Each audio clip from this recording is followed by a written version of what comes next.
शेतकरी बंधू नमस्कार. आपल्या यूट्यूब चॅनलवरती सरचे स्वागत. तुम्हाला तर माहिती आहे आपला विशेष भारी महाराष्ट्रातील सर्वात मोठी 35 एकरात नर्सरी. आजच्या व्हिडिओमध्ये आपण चंदन लागवडबरोबर मगाचा व्हिडिओ बघितला. आता आपण चिंच लागवड.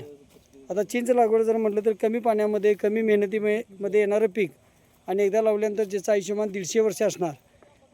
बरेच माझ्या शेतकरी बंधूंची मुलं बाहेरल्या देशात आहेत किंवा डॉक्टर, पोलीस अधिकारी, इंजिनियर आहेत ज्यांना शेती करायला वेळ नाही. त्यामुळं बरेच शेतकरी बंधूंनी चिंच लागवडीचं नियोजन घेतलेलं आहे. आता जे लोडिंग चाललेलं आहे हे श्री सत्यवान डुबल सर मुद्रांकमध्ये होते, रिटायर झालेले आहेत. आता त्यानंतर शेती आपली जी आहे ह्या शेतीमध्ये चिंच पीक लावायचं आहे, कारण मुलांचा बिझनेस असल्यामुळं शेती जमणार नाही. ह्या उद्देशाने तिने चिंच लागवडीचं नियोजन केलं आहे. तर आता चिंच म्हटलं तर कोइंबतूर विद्यापीठाने केलेली PKM थाई चिंच, ज्याचं आपल्याकडे स्वतःचे मदर प्लांट आहेत, शासनमान्य नर्सरी आहे, स्वतः बांधलेली कलमं आहेत. मग त्यामध्ये चिंच असेल, कमी पाण्यामध्ये येणारे लिंबू असेल, जांभळ असेल, कोकण भाडोली, KG10 जांभळ असेल, त्याचबरोबर थाई सफेद जांभळ असेल, तसेच आवळा, NH7, NH4 अशी सर्व रोपं आपण स्वतःचे मदर प्लांट असल्यामुळं, मातृवृक्ष असल्यामुळं कलमं बांधतो आहे. महाराष्ट्रातील सर्वात मोठी 35 एकरात नर्सरी, लांजामध्ये 32 एकरात नर्सरी, 250 कामगार, 40 कोटीची उलाढाल. आता चिंच लागवड हे आपण झिगझॅग पद्धतीनं लागवड करायची आहे. भले आपण 15 बाय 15वरती जर लागवड केली झिगझॅग पद्धतीनं, झिगझॅग म्हणजे पहिली लाईन लावल्यानंतर दुसरी लाईन आहे ती 15 फूट अंतर घेतल्यामुळे 7.5 फूट मागे घेऊन तिथून सुरुवात करायची आहे. 3 नंबर पुढे घ्यायचा आहे, 4 नंबर मागे घ्यायचा आहे, ज्याच्यामध्ये त्रिकोण तयार होईल, झिगझॅग तयार होईल आणि रोपामधलं अंतर वाढेल. तर अशा प्रकारे आपण फळबाग लागवडीचं नियोजन केलं तर एकमेकाचे सावली एकमेका झाडं पडत नाही. दुसरी गोष्ट हवा घेते राहत्या, सूर्यप्रकाश चांगला मिळतो आहे, व्हेंटिलेशन चांगलं मिळतं आहे. तर अशा प्रकारे शेतकरी बंधूंना लागवडीपासून योग्य सल्ला, मार्गदर्शन, सर्व नियोजन देणारी महाराष्ट्रातील सर्वात मोठी, कोकणातील सर्वात जुनी नर्सरी. आता शेतकरी बंधू चिंच का लावायची?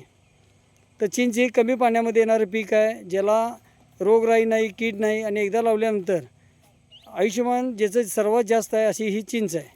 आता चिंचेमध्ये आंतरपिकं जर म्हटलं तर आपल्याला लिंबू लागवड असेल, त्याचबरोबर शेवगा लागवड असेल, ही पिकं घेऊ शकतो. आता हे 2 वर्षाचं रोप आहे, आपल्याला 200 रुपयानं महाराष्ट्रात घरपोच येते.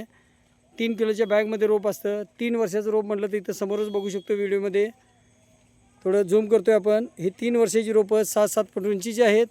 ही रोपं आपल्याला 3 वर्षाचं 10 किलोच्या 10 ते 12 किलोच्या बॅगमधलं 380 रुपयाला घरपोच येतं. त्यानंतर अजून थोडा व्हिडिओ झूम करतो शेतकरी बंधू. एकाच व्हिडिओमध्ये आपल्याला तिन्ही रोपं दाखवायचे आहेत. तर आता ह्या इथं जी चिंच दिसते ही चिंच 5 वर्षाची आहे, तयार झाडं आहे, जिची किंमत 1500 रुपये पोच आहे. तर अशा प्रकारची ही जी रोपं आहेत ही रोपं आपल्याला बुकिंगनंतर घरपोच येतात. नर्सरी शासन मान्य आहे, त्यामुळे फळबाग योजनेला आपल्याला अनुदानाला बिल मिळतं. तर आता चिंचेची लागवड आपण ज्यावेळी 2 वर्षाचं रोप लावतो आहे, 2-2.5 वर्षात चांगलं उत्पादन धरता येतं. कलमी चिंच असल्यामुळं प्रत्येक वर्षी उत्पादनाचा बेस वाढत जातो, कारण चिंचेला जेवढा ब्रांचेस, फांद्या येतील तेवढा उत्पादनाचा बेस वाढत असतो.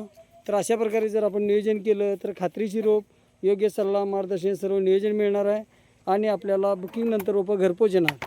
आता आपल्याकडं रोपं जी अवेलेबल आहेत, जी रोपं मिळतात त्यामध्ये कमी पाण्यामध्ये येणारी तर आपण चिंच लावतोच. त्याचबरोबर अंजीर शेती, लिंबू, आवळा, जांभळ ही सर्व आपण कमी पाण्यामध्ये येणारी लागवड करू शकतो. त्याचबरोबर KG10 जांभळ, 1 किलोमध्ये 10 जांभळ बसते. इतर फळझाडं जर म्हटलं तर आपल्याकडं संत्री, मोसंबी, त्याचबरोबर काजू, फणस, एक्झॉटिक फ्रूट असतील, मसाल्याची रोपं असतील, त्याचबरोबर एक्झॉटिक फ्रूट असतील, ही सर्व रोपं आपल्याकडे मिळत असतात. तर शेतकरी बंधू सर्व फळझाडे स्वतःचे मातृवृक्ष, मदर प्लांट आहेत आणि स्वतः बांधलेली कलमं आहेत. ही रोपं आपल्याला बुकिंगनंतर घरपोच येतील. लागवडीपासून सल्ला, मार्गदर्शन, सर्व नियोजन देणारी अशी ही एकमेव नर्सरी आहे, ज्यामध्ये महाराष्ट्रात सर्व ठिकाणी लागवडी झालेल्या आहेत. उत्पादन चांगले शेतकरी बंधू घेत आहेत. अशी सर्व रोपं आपल्याला शेतकरी बंधू बुकिंगनंतर घरपोच येतील. रोपात आपल्याला घरपोच आल्यानंतर 1-4 दिवस ठेवा, वातावरण सुटेबल होऊ दे, नंतर लागवड करा. अधिक माहितीसाठी दिलेल्या नंबरला संपर्क करा आणि चॅनलला सबस्क्राईब करा. आपला देश शुभ असो. जय हिंद, जय महाराष्ट्र.